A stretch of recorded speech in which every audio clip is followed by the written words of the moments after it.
Alors ce bilan, après 3 années d'activité, il est globalement très bon. On sort d'un cycle de gros investissements. Il y a beaucoup de réalisations qui ont été faites. Il y a des éléments dont on peut être très fier. Mais on doit aussi prendre en compte la météo actuelle. Et là, on voit qu'il y a des turbulences et des vents contraires pour la fin de la législature. Alors justement, sur les réussites déjà de ce bilan intermédiaire, quelles sont les réussites de la municipalité ? Alors ce qu'il faut savoir, c'est qu'une municipalité n'est pas face à une feuille blanche. Quand elle commence une législature, il y a du travail qui a été fait par les prédécesseurs. Là, en l'occurrence, la municipalité a dû mener à bien certains projets qui avaient été décidés il y a déjà quelques années, notamment tout le programme scolaire, la planification avec des installations sportives et des installations parascolaires. Donc là, on a eu la chance de pouvoir inaugurer 3 grands établissements. On a l'usine à gaz qui est en chantier. On a un certain nombre d'autres projets qui se terminent. Et puis, un des éléments marquants, c'est quand même les aménagements temporaires, parce que ça change la vie des gens. Certains voudraient construire des pyramides, bien sûr, mais c'est dans très longtemps. Alors que là, on peut immédiatement changer quelque chose. Et là, on voit arrive à Pertan, à la gare, qu'il y a des modifications. Et ça va être un embellissement de l'espace public. Alors vous parliez des projets enclenchés sur les précédentes législatures. Il y en a un qui est très concernant, c'est le projet Cœur de Ville. Où en est-on avec ce projet Cœur de Ville ? Là aussi, c'est un projet qui s'étale sur un certain nombre d'années, qui va changer vraiment le dynamisme de la ville. C'est une interrogation parce qu'on voit qu'un peu partout, la situation des commerces de centre-ville, et ce n'est pas du tout lié qu'à Nyon, est en souffrance, soit à cause de la concurrence des commandes en ligne sur Internet, soit à cause des installations en périphérie des centres commerciaux. Donc, il faut être attentif au dynamisme du commerce du centre-ville et l'amélioration de l'espace public, une autre réflexion sur la mobilité, sur les déplacements, sur les parkings est indispensable pour qu'on puisse aller vers des lieux de grande convivialité, de rencontre, pour offrir davantage aux citoyens que simplement une possibilité de commander de la marchandise en ligne. Voilà, vous avez parlé du commerce local. On a appris que le délégué à la promotion économique avait quitté son poste. Est-ce que vous allez revoir son poste, remettre le même cahier des charges à l'encan? Est-ce que c'était une vraie fausse bonne idée? Est-ce que vous allez poursuivre dans cette voie? Alors le rôle du délégué à l'économie et au commerce est important. Il se trouve qu'après réflexion, on voit qu'il y a peut-être une réorientation du poste.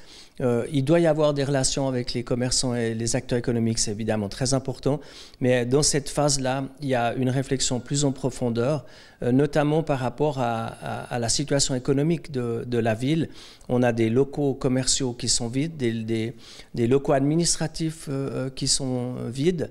Donc on va devoir réfléchir un peu différemment, notamment par rapport à des aspects plus techniques et plus juridiques sur l'avenir économique de Nyon.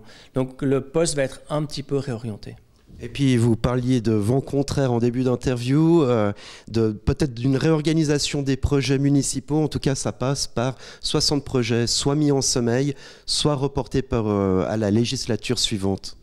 Alors on a une situation paradoxale, c'est que les entreprises nyonnaises vont payer moins d'impôts en 2019, entre 20 et 30 millions de moins suivant leur situation financière. Un tiers de ces impôts allaient dans les caisses de la ville, et ce qui permettait de faire les investissements, d'offrir des prestations. Là, la situation elle est difficile. Nous avons moins de recettes fiscales des personnes morales et plus de factures sociales à payer. Nous avons dû diminuer les prestations, notamment des subventions aux sociétés sportives, culturelles, sociales. Et j'ai appelé ce matin les acteurs économiques à assumer une responsabilité sociale en soutenant les activités de la vie associative.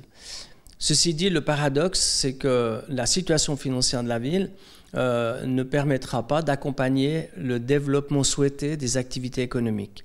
Ça veut dire qu'on va ralentir certaines choses, ralentir certains plans de quartier, mais aussi reporter des projets. on a une trentaine de projets pour un montant de près de 40 millions qui vont être reportés d'une année. Et on a une trentaine de projets pour un montant de 90 millions qui va être reporté d'au moins 2 ans. Donc voilà la situation. On doit faire une nouvelle hiérarchie des projets d'investissement. Notre situation financière ne nous permet pas de continuer sur un rythme élevé. Donc on doit tirer le frein à main. Et puis, autre paradoxe, quelques 130 millions de francs dont vous venez de parler d'investissement qui n'iront pas finalement dans les caisses des entreprises locales. En conclusion, qu'est-ce que vous pourriez dire en quelques mots sur ce bilan intermédiaire de législature ? Alors, c'est une situation intéressante. On est à la fin d'un cycle. On est dans une phase un peu de turbulence. Ça veut dire que c'est le moment de regarder la carte, d'ajuster la voilure et puis de transformer ces contrariétés en opportunités. Qu'est-ce qu'on peut faire dans les mois qui viennent en attendant peut-être une accalmie du côté des finances et une nouvelle péréquation? Et on a beaucoup de projets qui ne demandent pas forcément beaucoup d'argent, mais qui demandent à être créatifs, qui demandent à avoir une nouvelle approche du financement. On peut penser à des partenariats publics-privés, par exemple, où il y a d'autres projets qui demandent beaucoup d'énergie, beaucoup de créativité, mais pas forcément beaucoup d'argent. On va mettre la priorité sur ces projets.